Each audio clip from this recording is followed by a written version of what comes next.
I-set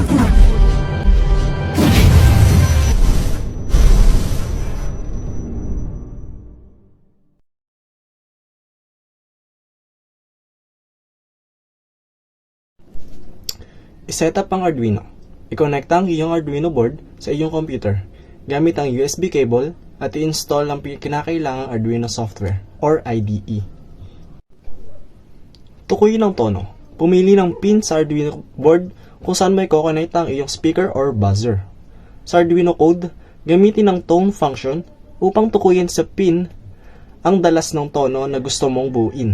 Halimbawa, ang tone 9 for 140 ay gagawa ng 440 Hz tone sa pin 9. Lumikha ng mga musika na tala. Sa kanilang musika, mayroong 12 nota sa isang octave na may label na A number, B, C number, D number, E, F number, G, at G number. Maaari kang magtala ng kaukulang mga frequency sa mga tala na ito. Halimbawa, ang A4 ay karaniwang 440 Hz. Makakahanap ka ng mga reference table na may mga frequency para sa lahat ng mga tala. Bumuo ng melody. Gamit ang function na tone upang magpatugtog sa pagkakasunod-sunod ng mga nota. Sumulat ng isang serye ng mga utos na tone na may mga particular na tagal upang tukuyin ang melody. Tone na tawag ay magpe-play.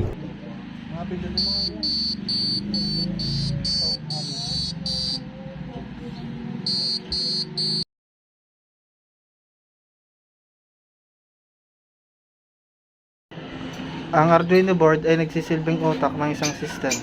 Ito ang nagkokontrol sa buong system. Dito nagsisimula ang lahat ng proseso upang masimula ng isang water level sensor. Mayroong iba't ibang uri ng mga sensor ng tubig na magagamit tulad ng mga float switch o mga capacitive sensor na nakakakita ng antas ng tubig sa tangke. Ang mga sensor na ito ay karaniwang konektado sa mga GPIO pin ng Arduino. Ang mga water sensor ay nilalagay sa iba't ibang antas tulad ng ilog, tangke ng tubig, dagat at marami pang iba. Dahil dito pwede malaman at maalarma ang mga tao sa taas ng tubig tulong ng Arduino or water level sensor. Saan yan?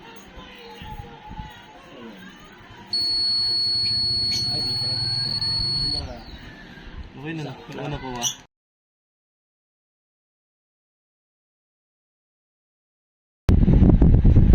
Ang pinakakaraniwang ginagamit sa fire detection sensor sa Arduino ay ang MQ2 sensor. Ang sensor na ito ay dinisenyo upang makita ang iba't ibang mga gas, kabilang ang usok at mga nasusunog na gas tulad ng propane at butane. Ito sensor ay karaniwang may 4 na pin: VCC power supply, GND ground, A out, analog output, at D out, digital output. I-connect ang VCC sa P5 pin sa iyong Arduino, ground sa ground pin, A out sa isang analog pin. Bago tuklasin ang apoy o usok, kailangan i-calibrate ang sensor. Kabilang dito ang pag-iinit ng sensor at pinapayagan itong mag-stabilize ng ilang minuto.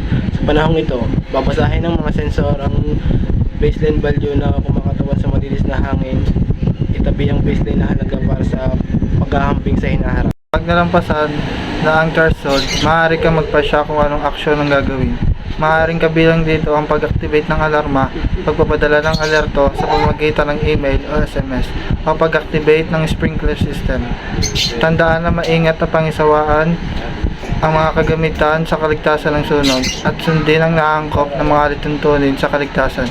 Ito ay isa lamang pangunahing paliwanag kung paano gumagana ang isang fire detection sensor sa Arduino.